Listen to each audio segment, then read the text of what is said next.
Welcome to the Nostalgia Network, my friends. I'm your host, Maverick, and today I've got a real doozy for you.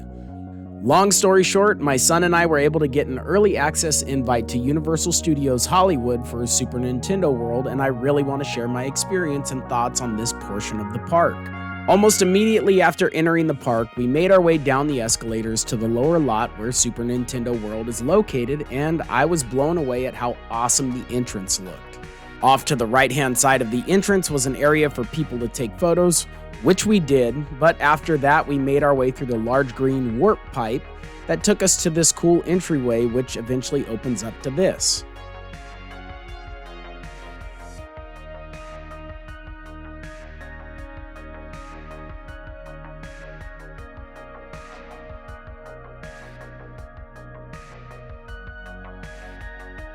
Yeah, I know, right? How freaking cool does this look? Not trying to embellish, but literally it felt like the warp pipe transported us into a Super Mario video game. While my son and I were just trying to digest everything that we were looking at, we noticed that some of the people who got there before us had these sweet wristbands and were going around punching the gold question mark boxes. Being the curious person that I am, I asked an employee where I could get one of those bands, and she showed me to a kiosk and told me they run about $43. Yikes, right? Luckily for us, we were gifted a Yoshi Power Band by someone who shall remain anonymous.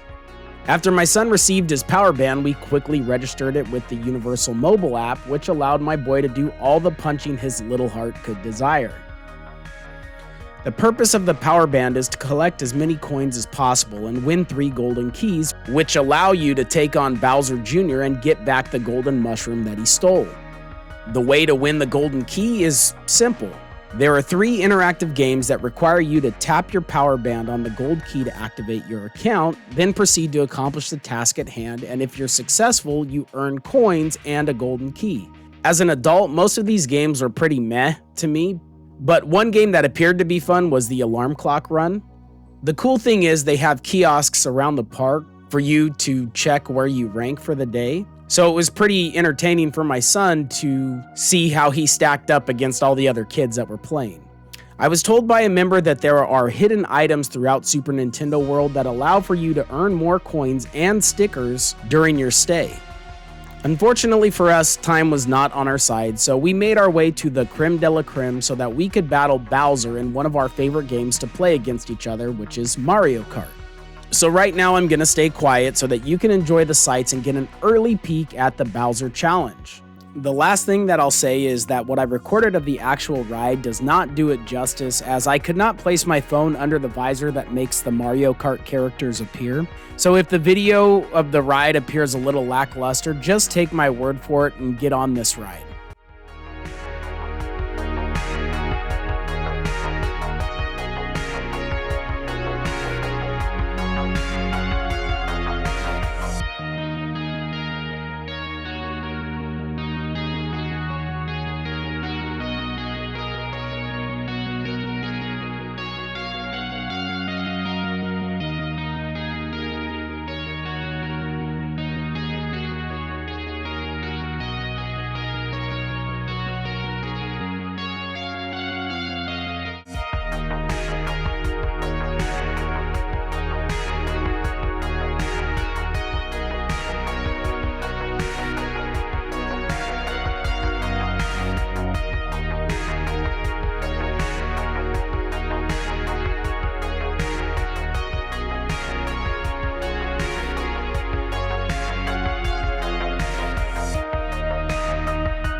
That concludes this ride and this video. I will say that Super Nintendo World is aesthetically pleasing on the eye, and the coolest part about it is it's relevant to people of all ages. Unfortunately, due to time constraints, my son and I were not able to do everything this area of the park had to offer, but we both had an amazing time and most importantly, created amazing memories, which is all that a father could ask for. The only knock I have on this is there isn't a ton of different rides or activities at this moment, but I was able to talk to a bigwig who was overseeing how this cold open was running, and I was told to stay tuned for what's coming next. My guess, Donkey Kong. I want to thank you all for watching, but most importantly, I want to thank Universal Studios for allowing my son and I to partake in this event. I always strive for him to see me as the coolest dad on the planet, and on this day, you helped me achieve that. Last but certainly not least, I want to dedicate this video to my son, who is the apple of my eye. I love you, Bubba, and I hope you will enjoy this video forever.